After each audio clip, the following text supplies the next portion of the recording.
will scrap only if I give him the order. And you feeling itchy, you got something to say? Just know we hop this way. Nobody else is suited for this other than us. I know it's crazy, but we work with it and don't give up. Welcome to the show. If you don't know the name, we call it Hop This Way.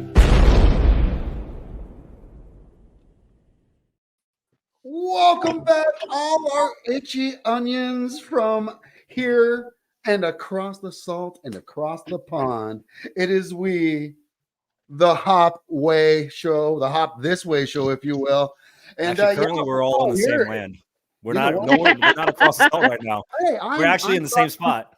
I'm talking to the people that are watching around the world. We know that we've got people watching in South Africa and yes.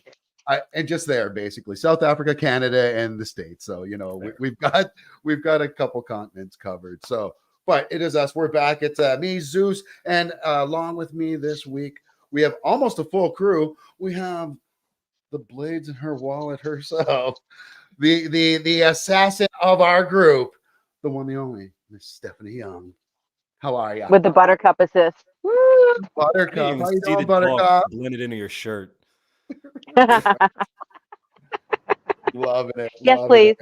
It. Yes, please. And then, of course, back after a little bit of a time away, had a tournament, I believe, last week. It's the one, the only, is the professor, Mr. Frank Zhang. How you doing, Frank? Pretty good. Good to be back. How are you guys? Doing good, brother. How was the tourney? Not bad. Learning experience. Went 2-2. It was fun. I said that about my last audition. It was a learning experience.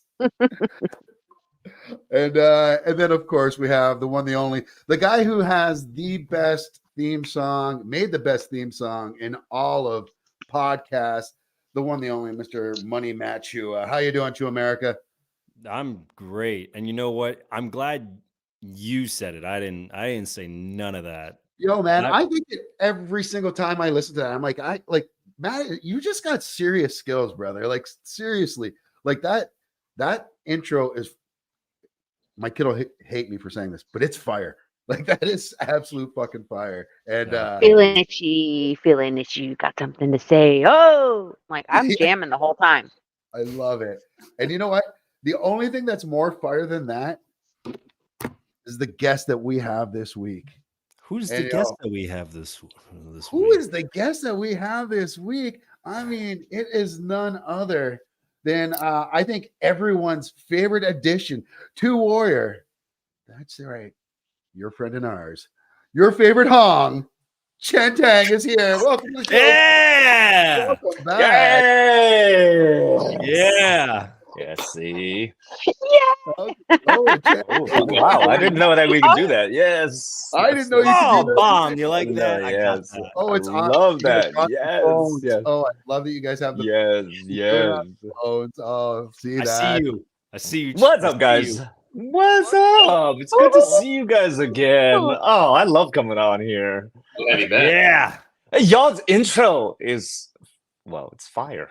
that's really something. I really love it. Yes. Oh, that is all Matt Chua right there, man. He gets total props, and that is sick. That's really cool. Hey, well, you need a new theme. I mean, your theme is already killer as always. I got you though. Yeah.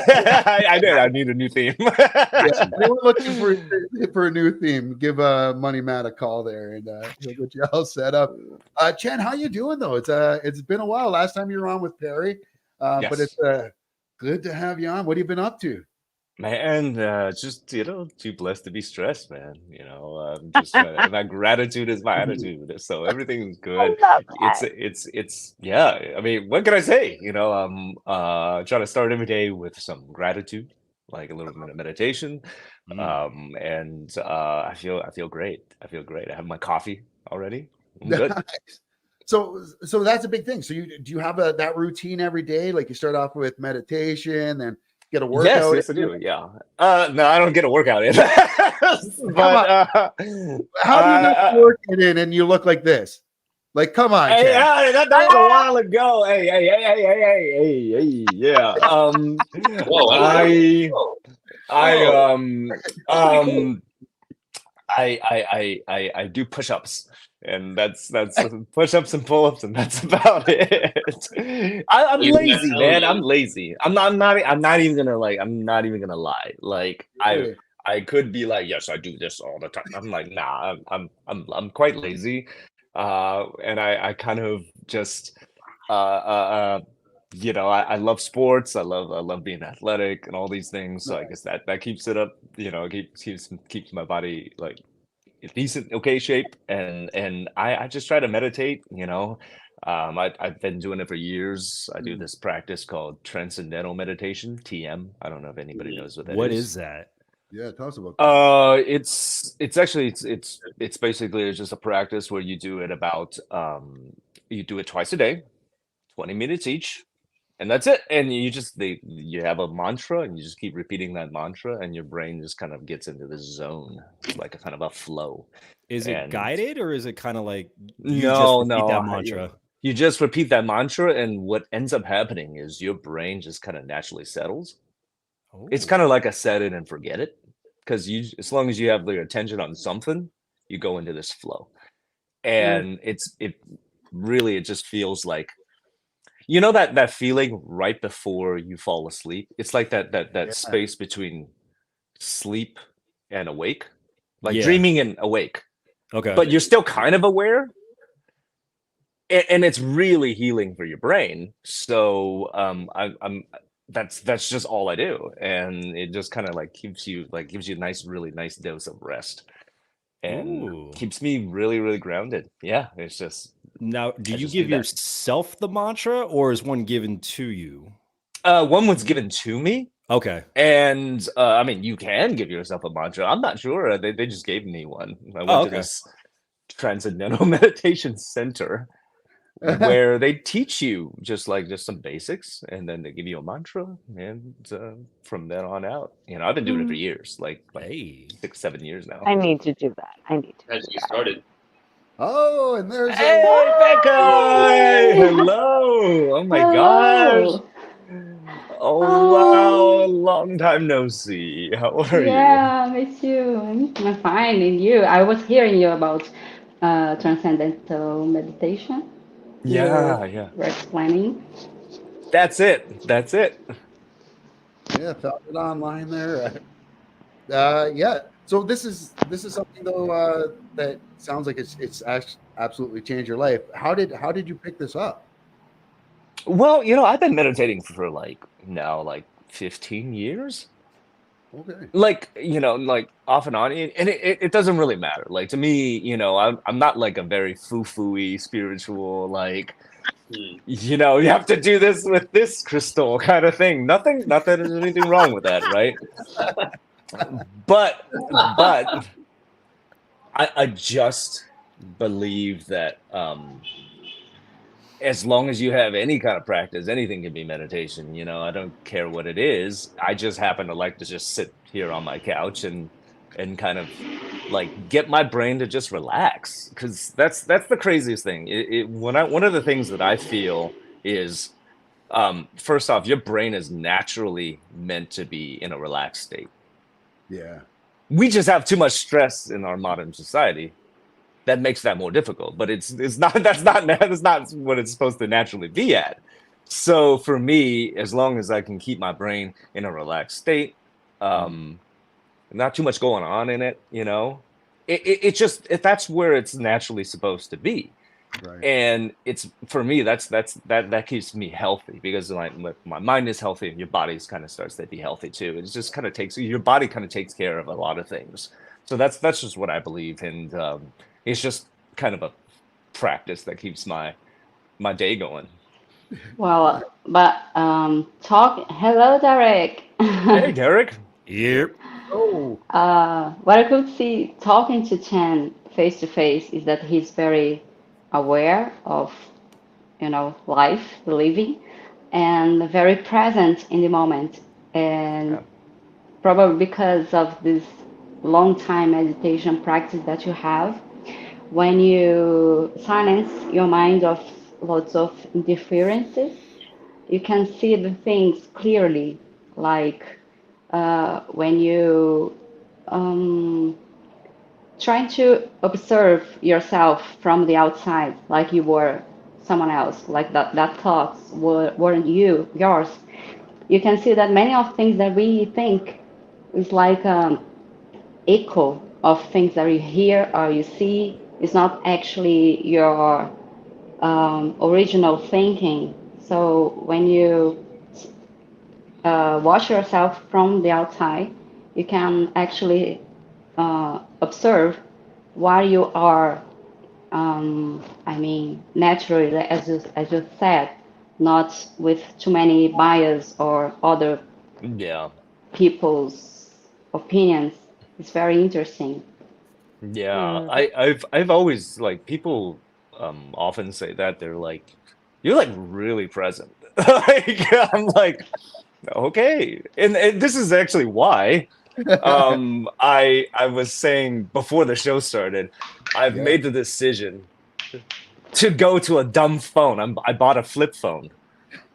which is great. Uh-huh. Yeah, that's totally me. Like I just know this about myself. I'm just like very easily distracted. I have a very addictive personality. This smartphone that I'm on right now has drained my soul. It's kind of like that, Raiders of the Lost Ark scene where they're like they open up the Ark of the Covenant and then just like Right. everybody shrivels. That's been this phone. That's been this phone for me. The visuals. What made you start on meditation? What made you start on it? Yeah, you know what? If I'm being really honest, I started in New York right when I was like starting acting, and I was like, "Oh, this is gonna be really good to be present," because it's for actors. They always tell us, "Oh, you got to be present, you got to be present, you got to be listening, you got to do all these things," and I was like, "Okay, that's good for my craft, for what I do," and I started when I was like riding the New York City subway, to be honest. Hmm. And I started it was nothing like super crazy. It just like started really, really simply and that's how because I was like for work, really. Right. Yeah, So, and then it just sort of like kind of applied for the rest of my life. so where do Yeah, what are well, the parallels that you find though between, let's say, Hong and yourself when it comes to? Do you think Hong is kind of the same way? Is he someone that would meditate every day and is kind of present in the moment? Because he seems to be like one of our commenters, Ragu said he's like that. Where was it? He's the uncle that everybody loves. Oh yeah. Parallels, you know what? To be honest, I thought about this. I actually did think about this. I was like, does Hong just like do this kind of like meditation practice? I was like, I think so, but I don't think it's like this like sort of Hong is not like a very spiritual human being. He's Right. just not, but in a weird way, he kind of is spiritual because he doesn't have too much going on in his brain sometimes. Does that make sense? I thought of him more like a dog, like they're aware, or like a child. They are aware, and that is being very spiritual. They're very present. They may not know what to call it though. They don't know that like this is this mantra or this like whatever passage of the Tao Te Ching, whatever, right? They just might, but they are aware. They're just not aware in a way that like is very intellectual. They just Right. are aware. So I feel like if Eating. anything, eat it. Yeah, everything that you do. That's one of the Eating. tenets of But Hong eating though, he's in a mode.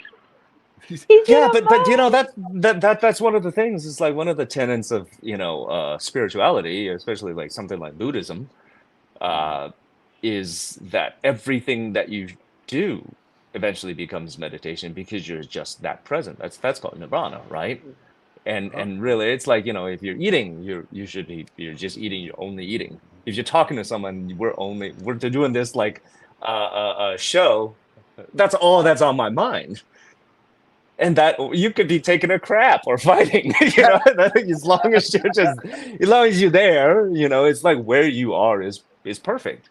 So that to me is like sort of like Hong's default mode. I don't know, man. Don't fucking laugh at me, man. Like, what I'm saying. No.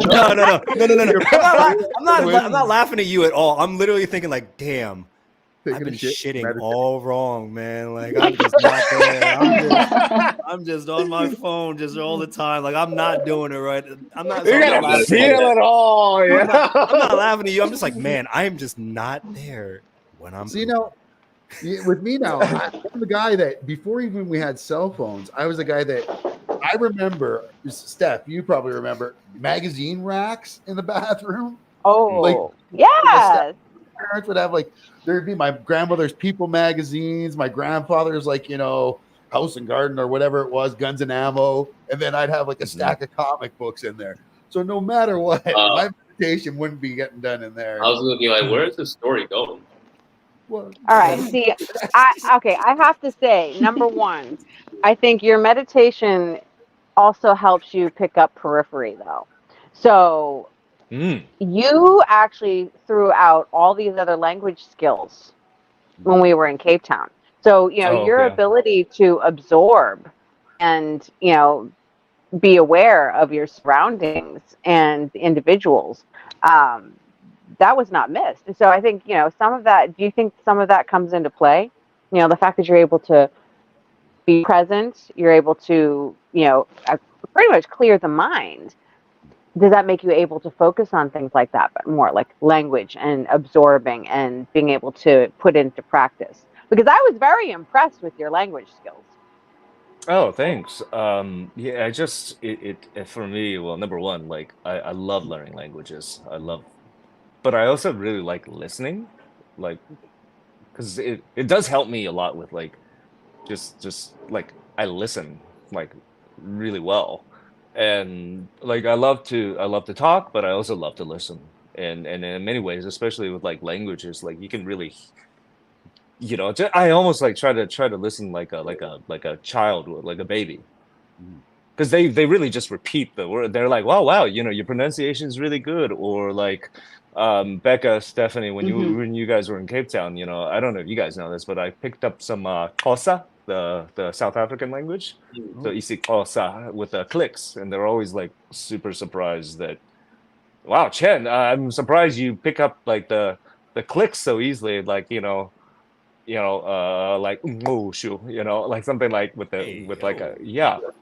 and they're like, oh yeah, how did you do that? I'm like, I don't know, I just copied what you did. Yeah, and so to me it was very easy to quite pick up on language. It's just listen. Are you you speak the local dialect with your family also, or is it more or both? Oh, we speak Mandarin. No, we speak Mandarin. Yeah. So, but we have our own local dialect. Yeah. Of Mandarin, which is I'm from I call it the Mississippi of China. With the exact, I mean, literally, it's the exact hick accent. Guangxi. It's literally the a deep southern twang of Chinese. Oh, You know what? I've actually never heard that dialect. Now that I think about it, I've heard because it's different from Cantonese, right? It's not the same as that at all.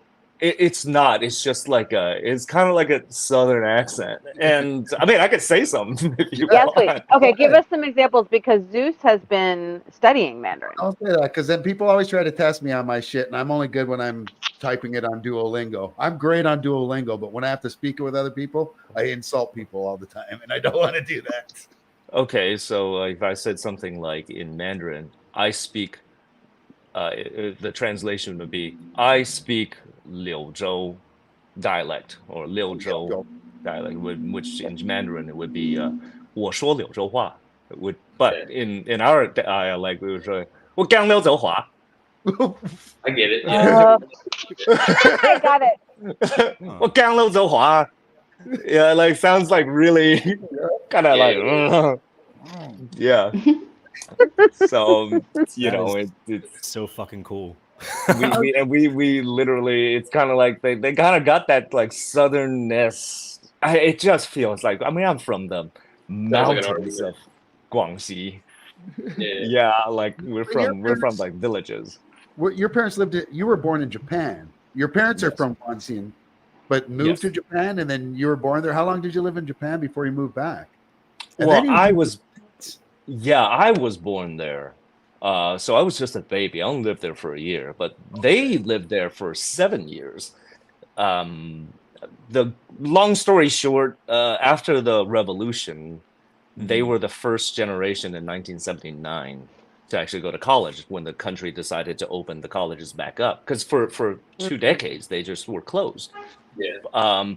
So they got scholarships and they became doctors. And then after a couple of years, they did well enough to actually have the government sponsor they were the first generation to leave the mainland after the revolution.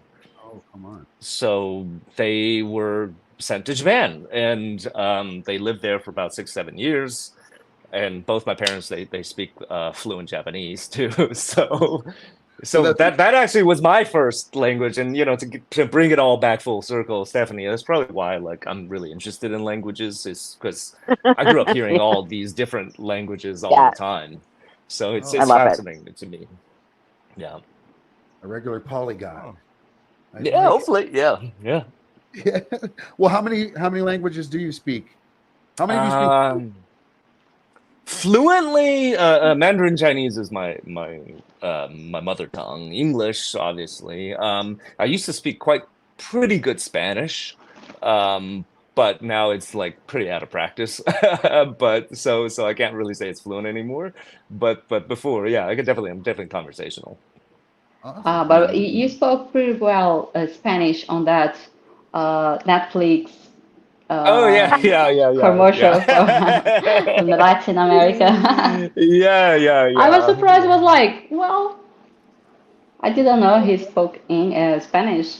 Yeah, my Spanish is not as good as Jason Tobin's. He speaks fluently. So yeah.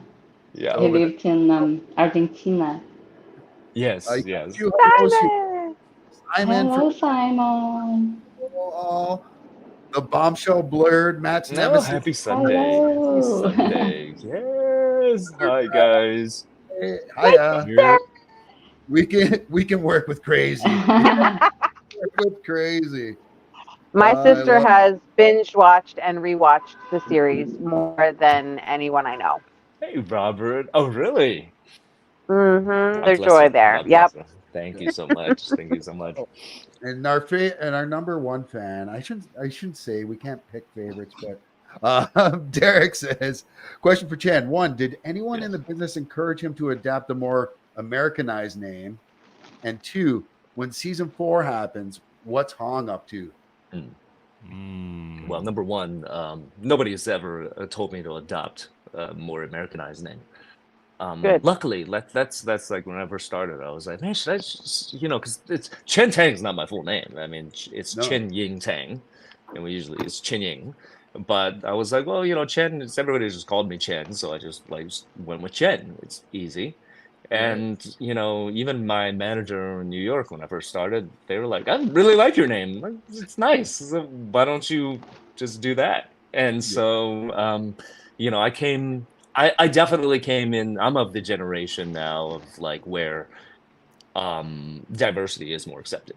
So I definitely can't speak to some of my older actor friends who were probably encouraged to take on a more Americanized name. No, I like my name, so I'm just going to use that. The second part of the question. What is Hong for? Well, after it was a rough loss. It was a rough loss, right? Yes. After the final time that you see me and Jason's character, we were nursing injuries, and one of the things that I always felt, and what we have talked about with the producers, we just kind of touched on it. I was like, what are we going to do? I was like, oh man. First off, we need to heal wounds, but like something inside is like really there's a lot of there's some rage there. There's some rage there. Like revenge is probably for me, like my first instinct would be like revenge, and I was like, like because this is my brother who really like after all I did, after all, literally I had to carry you out of the ice factory. Right. Saved your life. That was painful seeing you fight. No, it's just wrong. It's just wrong. Yeah. So there's that. But then I was like, well, now that we don't got a Tong, maybe it's time to like start. I always just like had an inkling. Obviously I'm not the producer, I'm not the creator of the show, but I was like, what if like on season 4 it starts to go back to like what kung fu was, that was what the treatment for Warrior was that Bruce Lee had written, where it's this guy wandering the Old West. So, I'm assuming that Mai Ling and Assam are not going to be welcome in San Francisco anymore. They might be wandering the Old West, but in the Wild West, there's a lot of adventures and danger and all these things. We're gonna hunt the fuck out of them. We're gonna hunt them. We're gonna fucking come after these guys. So I want to wander the Old West too, because how interesting would that be if the entire show, the entire 4th season was like the bottle episodes of the saloon, the Mexico, the mining town, and then in the 4th season, what if the bottle episode was San Francisco? Coming back to San, or like into the New York or the city or something like that, right? Because I don't know, like I don't think anybody shared this, but we were floating around ideas. Obviously we don't have to say, but we like to joke. When we get together in Cape Town, sometimes we get together and people are like, "What do you want to do for the bottle episode? We got to think of something." And people were like, I know Perry had mentioned this a couple of times because. He has affinity towards this, but he was like, what about New York? What if we went to New York? Like we took a trip to New York, and then there was another random idea of what if the bottle episode is all on a ship? Because we have a ship, we have a pirate ship outside. Steph, you and Becca saw this. We have a pirate ship outside of the studio from when they were shooting Black Sails. Right. We could just repurpose that. We'll take that, What if it was the bottle episode? What if the bottle episode was going back to China for some reason? So there was a lot of these things floated, and I was like, well, because I mean, for all of the cast, like we love the bottle episodes. Everybody's like asking it, like, can we get on the bottle episode? Can we do this? And the bottle episodes are is the field trip. Because it's always they are always so much more fun, and we always shoot them last. We shoot them at the end of the season because not everybody's there, right? So I was like, what if the entire season was like sort of like the field trip? And to me, I'm not the showrunner, but that's interesting to me. I like it. But what about all of the law enforcement, folks? I mean, how are we going to keep them cast? And then my brain just went off. Okay, Mosley needs to come back. He recruits them into Secret Service. Then they go on the field trip chasing after. Okay, got it. Great. Okay. Right. Okay, I'm with it. I guess you would have to go back to San Francisco, but I guess like the bottle episode would kind of be reversed, and everybody's back in San Francisco for some reason. Yeah. I don't know because there were a lot of ideas floating around. Yep. Yeah, the bottle episodes, it does kind of give you for us as the viewers, it gives us a glimpse at just how big the world is, right? Because most of the time it's just Chinatown. But Chinatown is really a section of the city, right? And the small section of the city. So, what if, exploring just the greater city, different parts of the Bay Area, and then after that, just going into the desert, that would be... Yeah. It's because, one of the things about the show is we can't forget that it's actually a Western too. Yeah. So that like I think that's why, you know, because those bottle episodes are always full of like some kind of like creative thing about a Western, you know. So we love doing them. Yeah. Yeah, they're awesome. They're some of my favorites, honestly. I think like every year, that's the one that we pop the most for, which is a wrestling term. We get the most excited for. We got a Warrior season 3 alum commenting now, and it's one of our favorite villains from season 3, and I believe this was Hoon's episode that he directed, or maybe it was Brett's. But Miss Patricia Boyer. Oh my gosh! Hey. Yes, of course I remember you, Patricia. Yeah, maybe you won't remember me, but I met you in the room, and you were so gracious and gorgeous. Oh my God! Introduced me to Shannon Lee, one of the best moments of my life. Thank you very much. Patricia. Fantastic. She was so good too. I was like, oh my Oh, God. yeah. I did not expect that voice to come out of her. So Scary eyes. great. Oh, Patricia, hello. My favorite thing Hello. talking about the dead eyes and how she got the role in that. My lord. It's a wonderful actress. Fantastic one of the work. best in South Africa, though. I know, like she's a big coach there, and she does a lot of theater and a lot of TV, and yeah, she's top notch. So Yeah, hell yeah, she's fucking good. right, she's so fucking good.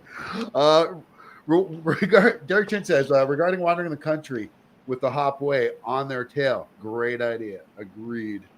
Absolutely. I literally spent 7 minutes zoning out. I wasn't even here at the What's show. up, I was Angelo? Angelo says, Chen, I miss you, bro. Got to come back to Cape Town soon. I miss So you. cute. Too, You know, bro. he's the printer's Son. son, the Yummy brother, Angelo. That's right. That's right. Hello, Yes. thank you. Hello. What's up, man? I miss you too in this Get Cape Town. back in Cape Town. Get on these hashtags down there. Hashtag Warrior Season 4. Hashtag Warrior, but the A is a 4. Just saying. Look at you. Look at you. You're so smart now. I love love it. Hashtag Warrior Netflix. You know what? This old dog can learn a few tricks here and there. All right. I do what I can. And can't believe you remember me, says Patricia. Love you. Of course. It's so, and it is such a thing, and we talk about it every week about this camaraderie on the show. It is you've got this. I don't even want to say a brotherhood, because it's a family. It's Jiren, right? It's that camaraderie. What do you compare it to when you try to tell other people about what it's like being on set? Oh man, it's really hard for people to understand, because I've been on a lot of sets now, and one of the things, every set has its own. It's like its own ship. That feels different depending on the show, depending on the producers, depending on the creatives. It's a different vibe. It's like joining a new company, right? For me, I tell people, especially if they're in the industry, I'm like, being on set for Warrior really feels like. It feels like a theater troupe. It feels like being in a summer camp, man. I've never felt anything like it. I'd never, be lucky to feel that again in my career. And that's been echoed a lot by a lot of the other cast members, creatives. They're like, this does not come around. This kind of feeling, whether it's that level of camaraderie, that level of family, it just doesn't really come around that often. Sometimes you just go in and it's like a job. But this one felt like, and I think part of it was, look at that. Yeah, part of it was like we're just we're over there in the end of the world for like 6 months at a time, 5-6 months at a time, and it's like you're in this bubble, so there's nobody else. You really are together, and so that's what it feels like.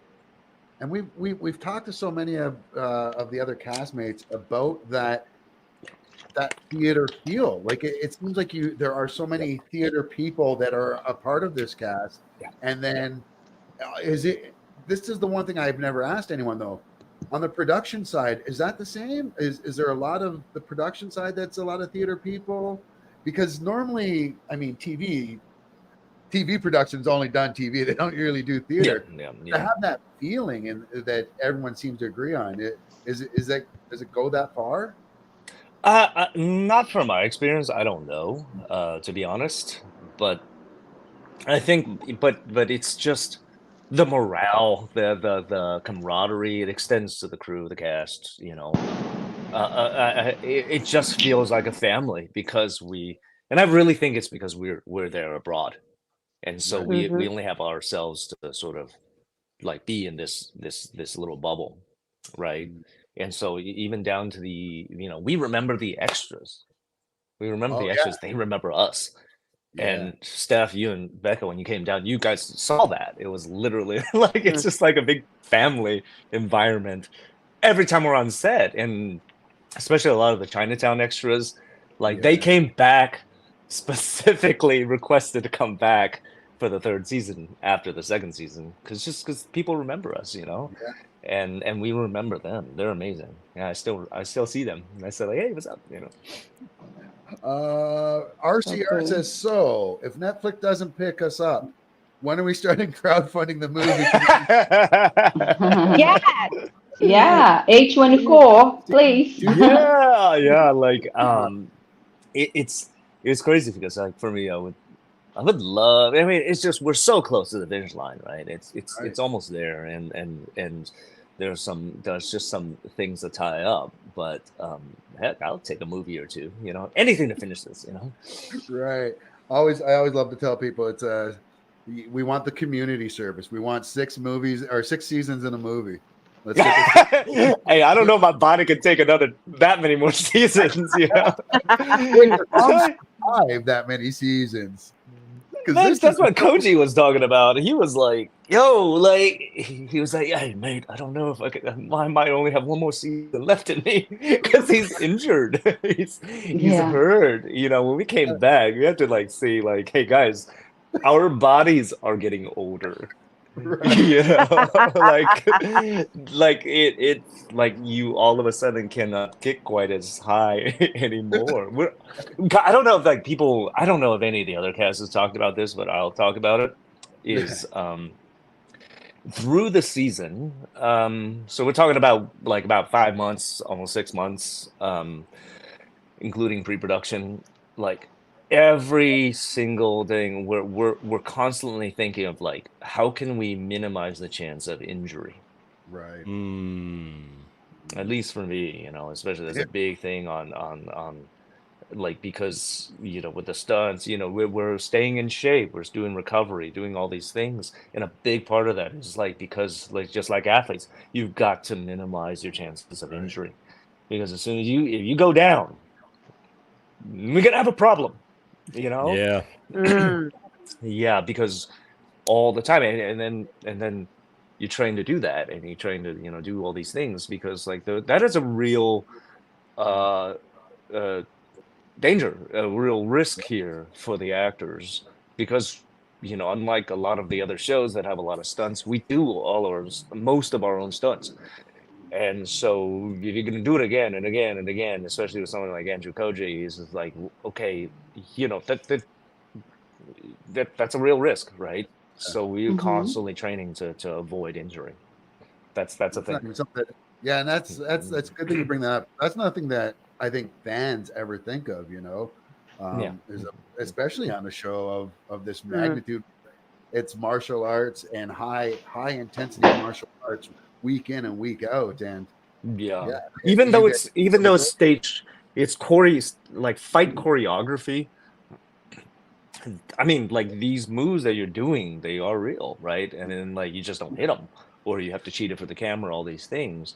It does take energy, and what makes it more risky for injury. It's like, let's say you're in an actual fight, or you do actual MMA, or you're actually like playing sports one time and it's done. But like we have to do it again and again and again and again and again, possibly for like 5, 6, 7 takes, or like just a something's off. You know, you're thinking about that thing, right? That distance. So the repetitive nature of it is actually what can cause some injury. And you know, I have a lot of respect for these stunt guys because they really put in their body. Like their bodies, they're getting really injured. Like they're actually having stress injuries all throughout the season. So you know, they're going to the physio. You know, it happens. It really happens. And so, like, I still remember my first fight. Like the very first fight I did on the show was in that alleyway, where I, you know, actually take out the Feng Hai guys, right? Yeah. I remember it was like halfway through that filming that, like, when I was flipping the guy, I flipped him onto the table, and he does this flip, right? When I did that one time, I like nearly threw my shoulder out. Like I really, like I was like, oh my god, this really hurts. This is starting to really, really hurt, and I could feel it. It was like because like all his weight was on me, but like I kind of flipped him too hard. And then but they were like, don't worry, we have this spray that's like a freeze spray. And he's like, we use this all the time, man. Like we're injured. We're actually injured, but you got to numb it to finish the job. And they sprayed it on me after a couple like 20 seconds. It's just it went numb, right? It goes numb, it freezes. So I'm like, oh, that's nice. I can do it now.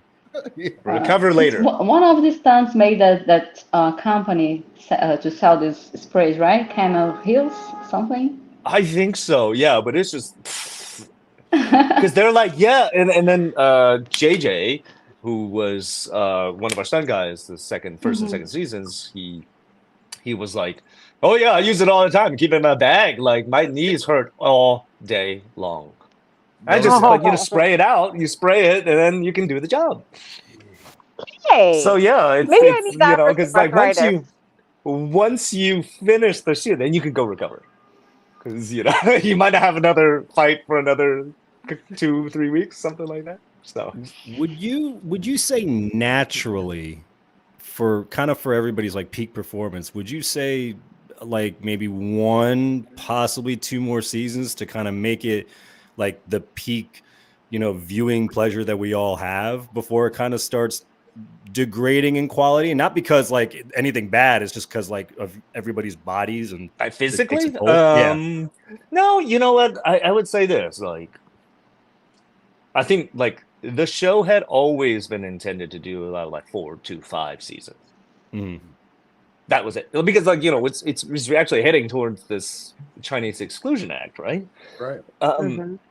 And JT had always sort of like had this vision for that, like a contained thing, you know. It's not like CSI where they keep on going, right?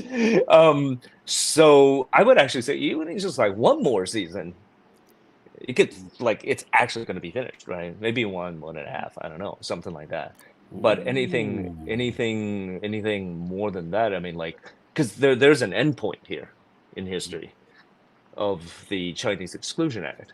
Right. So, you know, to answer your question, Matt, like, I think that is the maximum of the story. Okay. And it just so happens to line up with our physical bodies, our physical lifespans. We're like batteries. Batteries have a lifespan. Actors also have a lifespan. Well, I am grateful for. So I was just gonna say my favorite is the flying knee. You know, that moment in season 2, that flying knee of yours and the expression on your face. Oh, that's one of my favorites. Yeah. That one was that was a crazy day. You talk about a crazy day. It's like that's 100 stunt people all having to hit their marks. It's like, and then they were like, we're gonna burn this, so you know we only got 1 take of this. Like once you throw yourself through that window, that's it. Okay. We got a couple other Warrior alums that are chiming in here. Miss Dominique. Dominique. Oh, I miss you, man. Oh my God. What's up? Another fantastic actress and another Warrior alum as well. Oh, Sean Jarvis. What's up, man? Look at you popping back in now. So proud of you. Oh my gosh. You see what I'm saying? Everybody's just kind of like, it's just like a family. Oh yeah, your reaction to Father June in your pajamas? That was great, in my opinion. That was great. Do you have because we're running out of time here and it's almost time for your second Tong trials. But do you have I mean to ask you this. What are your favorite moments? Do you have a favorite moment that stands out for you for Hong? Totally, yeah. Warrior, yeah. And a moment outside of Hong. Okay, probably one of my favorite moments is a little one. I love doing episode 6 of season 2. We go to Mexico, right? Yeah. That was to this day is probably the highlight of my personal experience shooting for Warrior. It's just because that entire experience was so much fun. I cannot tell you how much fun like the 4 of us had. Right. That episode, because it's only us, okay? Like, and we literally there were days that just go flying by just because we didn't stop laughing. Because it was like, there were so many different, like, we gave them so many outtakes, and some of it just felt like we could improv it because, Dustin understood us. He was the director. He was like, okay, we got plenty of takes. We got plenty of time. So why don't we just, like, do some, like outtakes, like why don't we just do some like improv this, like, how do you want to drink this tequila? How do you want to like one of my favorite parts of it besides just like the end fight was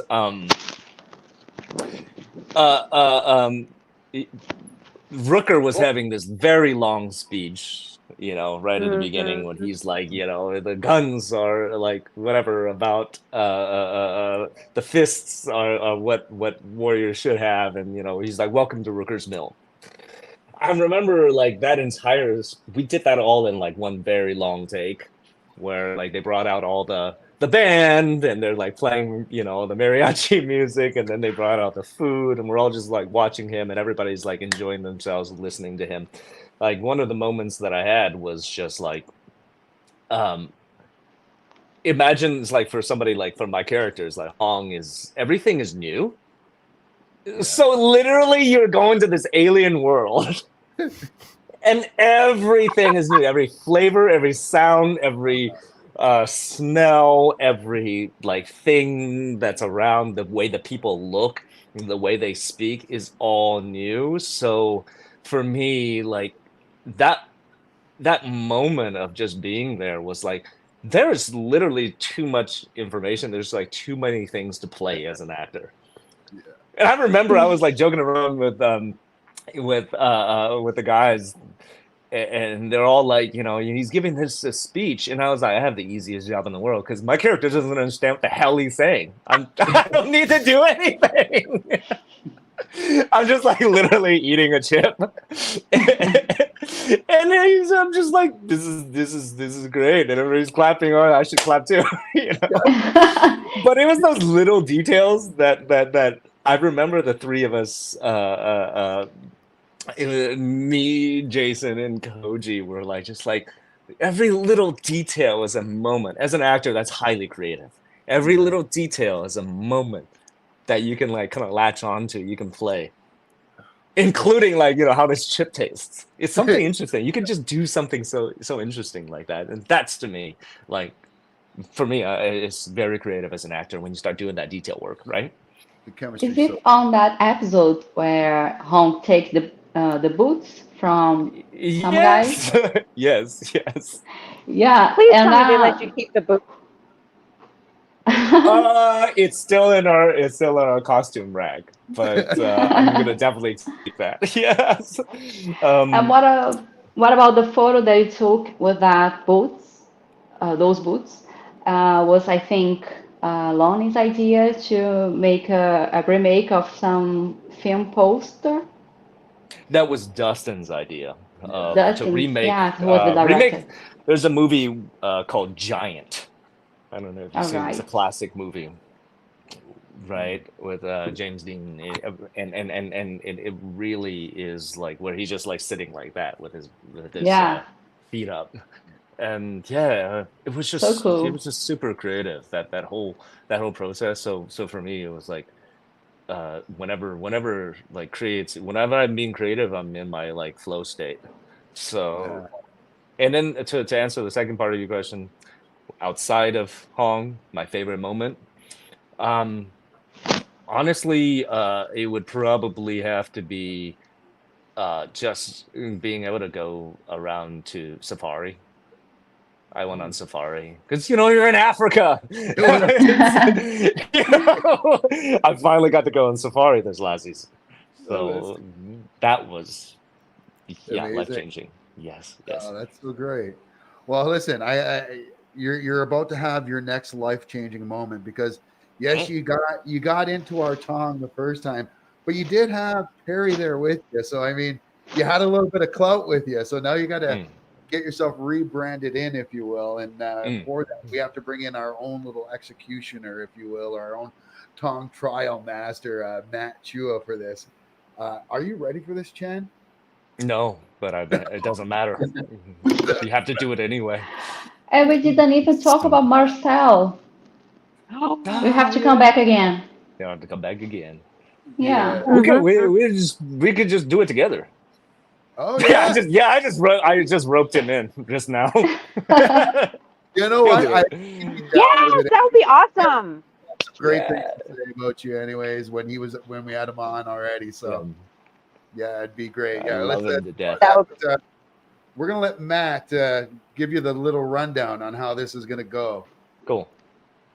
I mean, you already know. I really don't gotta explain it. But for the new people, this is how it goes. I ask a series of questions, and of course, Chen is going to answer them to the best of his ability.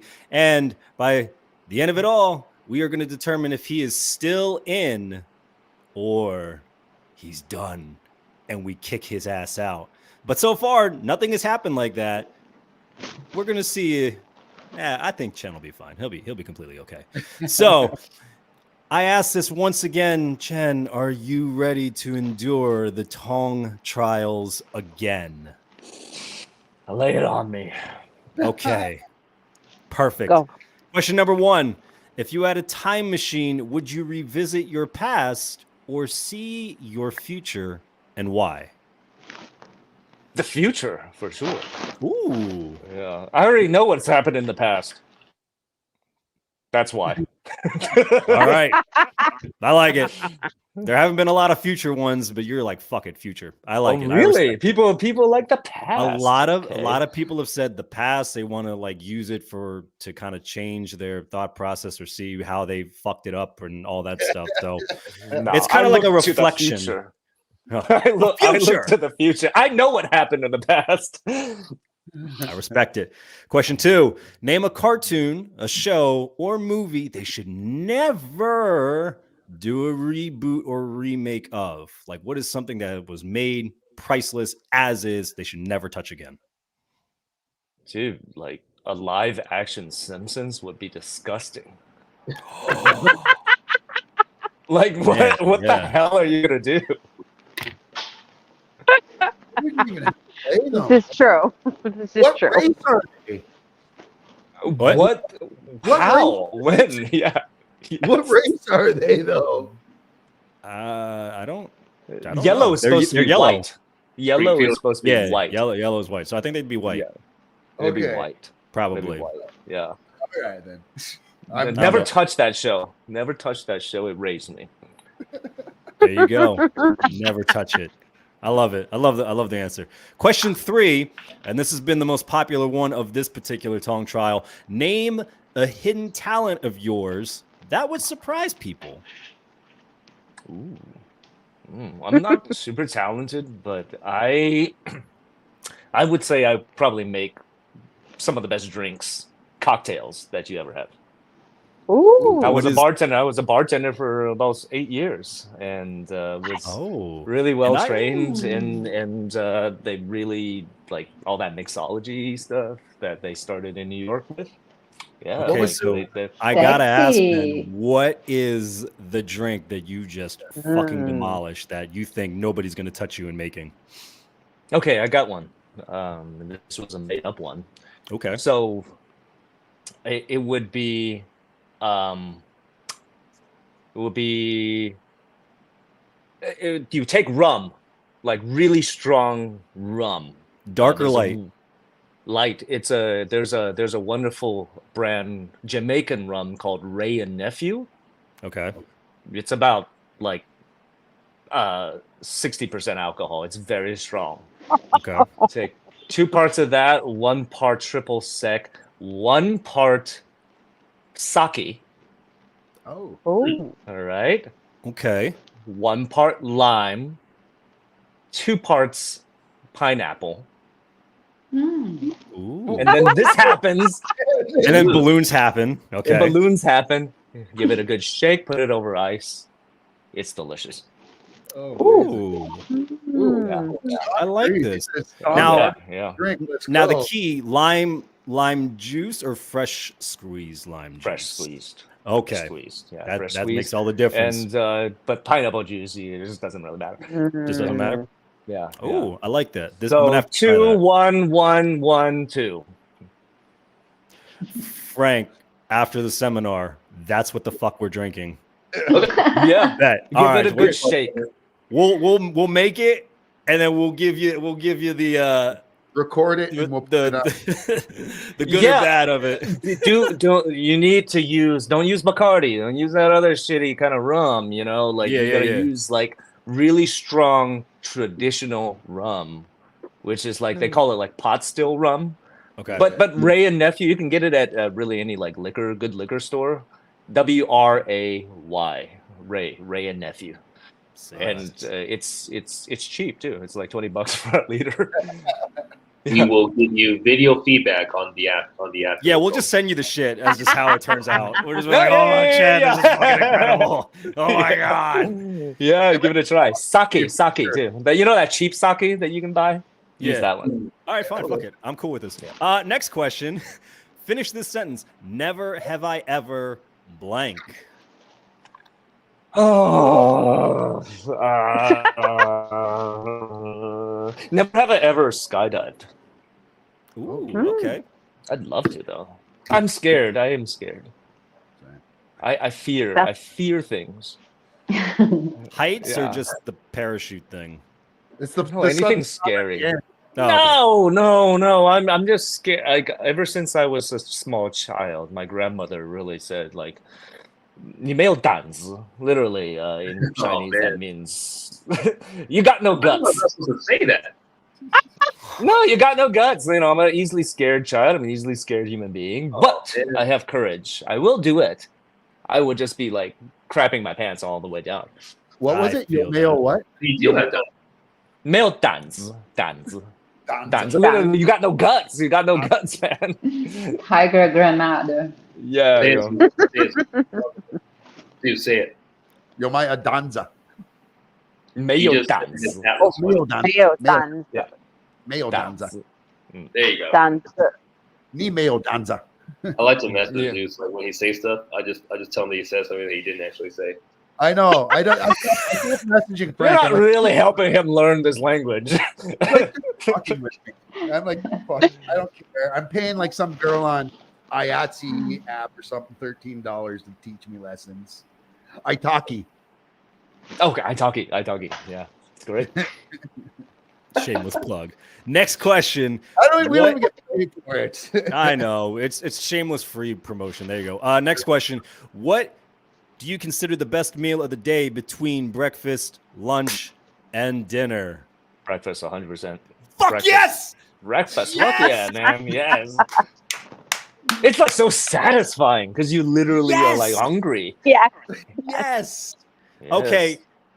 Follow up. What is the go-to breakfast? What is your like? Mwah, like what is it?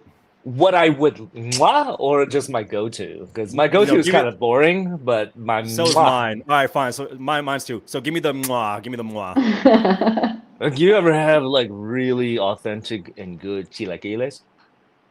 Probably not. Oh, Chilaquiles is like Mexican breakfast. Like, look, yo, it's like eggs and salsa and crema on to, tortilla chips.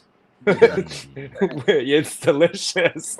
Or I got this taste for the best breakfast in the world is Filipino breakfast, man. And I'll fucking say it again. The Filipino breakfast. So I was in Manila. I finally got a taste for tapsilog.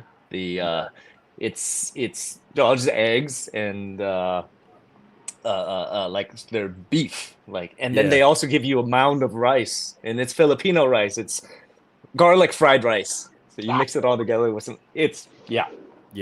So last time I was in the Philippines, because most of my family on my dad's side is over there, and we were there for about 2 weeks. And my God, every breakfast was just. You see what I'm saying? It's like hearty. It's like. And then they're like, okay, we're gonna do things. I'm like, I don't want to fucking move though. Like I know. Yeah, tapsilog is my favorite. It's with the beef, the marinated beef. Yeah, it's delicious. And then they had like a side of bacon too, and that's like the go-to. I'm just like, fuck, I can't. That's the day after they were doing it. Oh my God, I'm getting so hungry thinking about it. All right, let's keep moving on. So back in the day, of course, in school they always gave out like awards. It was like, oh, best smile, most likely to succeed, all that other bullshit. If the Warrior cast gave you something similar or equivalent to that type of an award, what do you think they would give you? What would your reward be? Most likely to succeed. Yeah. All right. I mean, I'm talking for Hong here. Hong is probably the one that makes the best decisions. Overall, most logical decisions of all the cast. Okay, I'm going to say this again. He makes the least problematic decisions. He does. Yeah. Most likely to succeed. Fair. Yeah. So now, out of all the characters that you've played so far, who do you think would be your friend in real life? Probably Hong. Okay. Probably Hong. Yeah. It's just, That seemed like a layup. I was like, here you go. Yeah, I mean, that is a layup. I mean, it's just like, how fun. Imagine like having a friend who's like kind of fun, also really himself, kind of like goofy, but also like if you ever needed somebody to like back you up in a fight, that's pretty useful. Yeah. He's loyal. Also has lifelong connections with the criminal underworld if you need him. Oh, yeah. See, you're just all hooked up. So yeah, the perfect friend. Hong is the perfect friend. Mm-hmm. Next one, describe your perfect day off. Man, doing nothing. No, I would literally get up at like 2 p.m. and I just would love to just watch movies all day, man, and like go for a walk and then a hike, sunset hike. Okay. Yeah.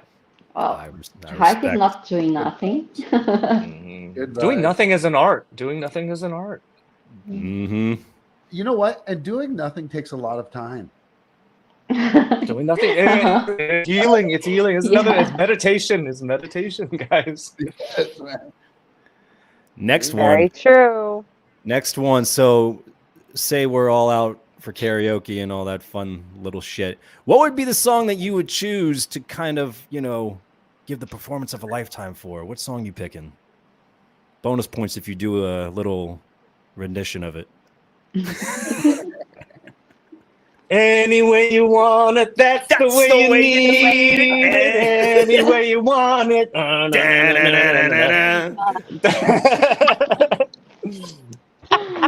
Like that. Everybody got in on it. Oh fuck! I love it. Next one. That got me my brand right there. All right, like you had that shit at breakfast. I'm good. Next one. Let's see. What was it? Oh, what? So this is a new one. I've only done this for the returners. Out of all the cast, and we know you love them all, right? What would be one of them? You have to choose this time. One that you would actually, go out for a cup of coffee, have a nice relaxing chat, blah blah blah. And who would be the other that you would go get a beer or 2 or 12 or whatever and just say, fuck it, let's kill things. Turn up. There you go. We're talking about characters, right? Yeah. No. Or humans. No, the humans. Coffee. Telly Leon, because we did do that a lot. Okay. Love him to death. Love him to death. The chemistry was off the charts. All right.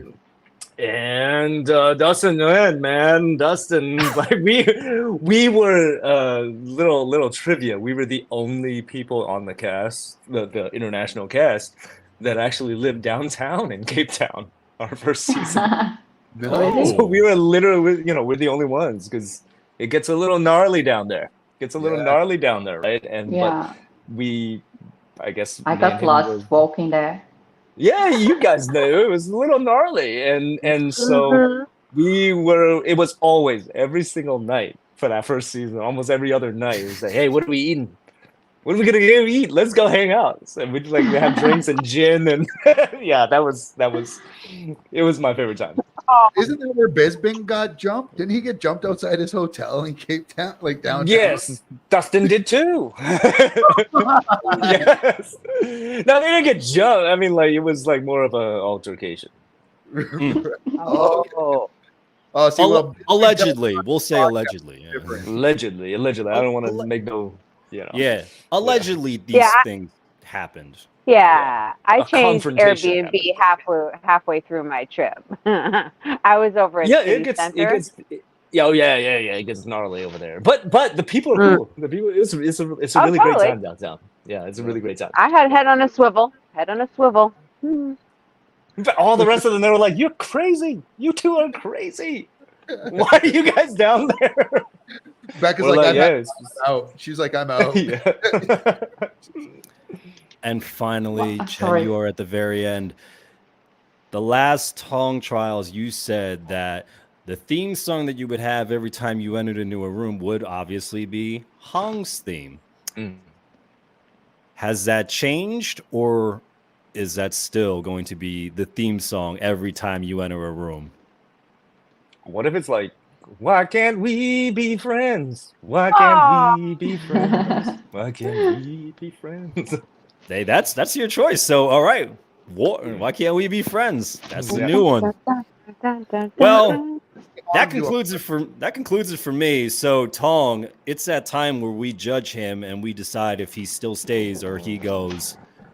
On the count of 3, hands in the air. 3, 2, 1. Yeah. Where's my fireworks? I can do it. There you go. That's it. You have to like do it suddenly. I think that's. I was like, I guess. Yeah. I gotta like get it right there somewhere. Yeah. Fuck it. I don't care. Anyways, Chen, congratulations. You are still part of our Tong. You have passed it again. Congrats, buddy. Yeah. How do you feel? Huge. Oh, just I feel like I've been reborn. You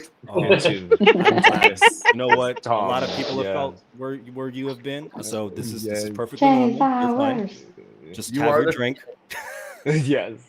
I try it. Let me know how you like it. Send me an email. No, I got you. Trust me.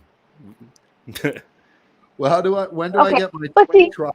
Sean Jarvis. I get the glow. Coming soon. Do it now. Get it now. Hey, you want to get it? Let's go. We'll fucking get it. We'll bring Sean up. Listen, that drink sounds like it would have me twisted. I get the glow bad. Oh, really? Yeah. I'll be burgundy. Yeah, I don't get the Asian glow. I don't either. Nope. I have to try it though. I'll have to try that drink. Oh, I get it. So is my sister. Yeah. I think so. You're a Filipino? Yes. Half Chinese and white. Half Chinese, Matt. Oh wait, who are we talking to? Matt. I don't. Oh yes, I'm half Filipino. Yeah. A Filipino, yeah. Mm-hmm. And think something with like Southeast Asians. We don't get the. No, we don't get. I never met the person that in China until I went to like northern China, they get red when they drink. Now, I don't know if this is Drink just is gonna me be particular or not. Do you get required. hangovers or no? I don't get hangovers. I don't get hangovers, no. Okay, so yeah, I don't get I don't know. hangovers. I think because we're well hydrated people. I think I don't know. I've never had like headache, and used to drink heavily. Same. Good for you. Same. Yes. I love it. All right, enough flexing on you. Fucking. No, it's all good. It's all good. RCR says, anyone tell Chen a second win gets him a hop this way shirt branding. Sizzle, sizzle. Yeah, I already got one. I got one. You got the original. I got the original one. I got the original one. Hand delivered. Yeah. That's right. That's right. Before they went on market. Before you go though, I wanna just kind of run by you here because you've done a lot of shit. Now listen, and shit I mean in a good way. I mean like you've done a lot of work. I'm like I didn't know what was happening. I was like, wow, we're doing that. Just meditating while you do the shit. You do a lot of good work. But one of the things aside You from do a lot of garbage, all right? So amongst that garbage, listen, now that you're what branded is treasure? listen, you're branded in, the truth comes out. No, I'm fucking with God damn. No, you're amazing, and you've done a lot of good shit, a lot of good work. I gotta stop saying shit. We're in but you got to do the live action Mulan, which was fucking great. You got to but you also had like a double connection there because not only that did you get to be in Mulan, the live action, but you starred alongside fucking Mulan. Yeah, that was Wait, that was Agents cool. of Shield? Yeah, I was on Agents of Shields for like a real quick second, blink if you miss me, kind of thing. I love that And, fucking show. You were on that? I'm so mad that I missed it. Too. I gotta go back and watch. It was really word. underrated. It was fun, and I remember actually sitting with her in the makeup chairs, and I was like, "Hey!" And this was like in 2017. All right, this is when they were still started the casting process for Mulan, and I was like, "Hey, did they call you?" Literally, I was like, "They call you? You're gonna be in it? This live action thing?" And she was like, "You know what? We're discussing it, and we can't say anything, but we're gonna be, we're trying to figure something out with scheduling." And I would be like, "I would love to be I literally just said it kind of innocently. I was just like, man, I really love to be on that." And it happened. It came. Yeah. And then when we met on set there, and when she was there for her little cameo, she was like, "Of course I remember you, man. You remember you say that?" I was like, "Yeah, that's kind of weird. It's wild." Oh, yeah. man. How surreal is that? It is surreal. Yeah, and she's like, because Ming she's an icon. Like I'm a nerd. So if you're a nerd, you've known her forever. She just Street Fighter. She's also was like, it's weird because she's like never ages. He looks the same. He looks exactly the same. No, I think her daughter's like 22 or something like that. Yeah, she's amazing, and just goes lovely. to show though, like what you've done with your career and the fact that you could get that manifested into being, and then now here as Hong, and what do you got coming up? Do you anything else coming up in the future for us that we can keep an eye on? Yeah, we have. It's in post production right now. Did a lead on one of the leads on a feature film. It's a comedy, and it is the best way I can describe it is it's a film within a film within a film within a film. So, oh boy, it is a horror movie about a documentary team that is following an indie film team that's trying to make a horror with a camcorder about finding Bigfoot. There's so many layers to that. It's sort of a mockumentary. It's a send up of a mockumentary. It feels like this is Spinal Tap. So like we're the entire time we were having like imagine like the set was with like 3 sets of cameras. We had the film camera, and then we had the documentary team camera, and then we had we had a cast with a camcorder. So the entire time we're like, yeah, it's like Inception with movies. It's basically a horror comedy about finding Bigfoot. That's what it's about. Love it. I love it. So that's The comics already. Yeah, they're coming. It's in post right now. That's right up my alley. That's right up my alley. Well, we'll be looking for that. What is it? What's the name of that one? Do they have that or just a working It's called Found Footage: The Making of the Patterson Project. Found footage. Because it's about found footage. I love it. I love it. Yeah, it was probably one of the most fun I've ever had on set. Oh, that's so great. Yeah, man, it sounds like you're just living your best life right now. Trying to, man. Trying to. Oh, yeah, it's awesome, and it's great that you're able to come here and like share a lot of that positivity with us, and give us some behind the scenes too, though. Like I meant, like about the hard work you guys are putting in on this show, and then the hard work to get it to come back at least for another season. You know, while your bodies can still handle it. Let's do it. Let's do it. Let's do it. Well, I want to say a big thank you, Chen, for coming on the show. From each and every one of us, this was great. This is so much fun, man. Like you are one of the most down to earth guys we've ever had on the show. So, man, yeah. Thank you for having me. Oh no, man. Anytime. You always have a spot here. That's for sure. Matt's got the double thumbs going. Yes, he did it. I was trying for like 30 seconds trying to get this shit right. Hey, all good things take time. You know, it's like lovemaking. You're right. You finally got the fireworks at the end. I'm there. Yo, Drea gonna kill me. I swear to God. I love that we waited to the end of the show to get thrown off YouTube. Money shot. All right, let's go before somebody makes a P. Diddy joke. It's too, no.